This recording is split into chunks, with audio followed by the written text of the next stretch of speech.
Bonjour, bienvenue dans cette nouvelle capsule vidéo sur les chemins de la puissance chinoise.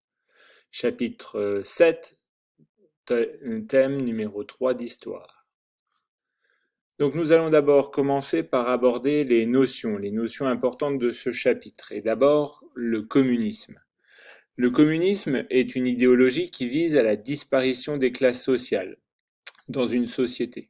Dans l'histoire, le communisme emprunte souvent, voire toujours, la voie du régime totalitaire, caractérisé par l'existence d'un parti unique, le Parti communiste, un dirigeant plus ou moins charismatique, des principes démocratiques proclamés, mais le plus souvent ignorés.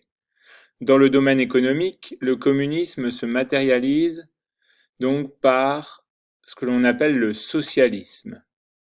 Le socialisme s'appuie sur deux axes économiques. D'abord la collectivisation des moyens de production et ensuite la planification de l'économie sous la forme de plans souvent quinquennaux. On fixe des objectifs quantitatifs et qualitatifs à l'outil de production. Deuxième notion, la notion d'impérialisme. L'impérialisme, c'est une doctrine politique d'un État qui vise à la domination directe par l'annexion ou indirecte sous les influences de territoires ou d'États. Dans le contexte de ce cours, les impérialistes sont les tenants du libéralisme, c'est-à-dire les États-Unis et leurs alliés européens. Troisième notion, la coexistence pacifique. C'est une doctrine politique mise en place par Khrouchtchev, qui succède à Staline, et qui vise à limiter le conflit de la guerre froide aux affrontements politiques.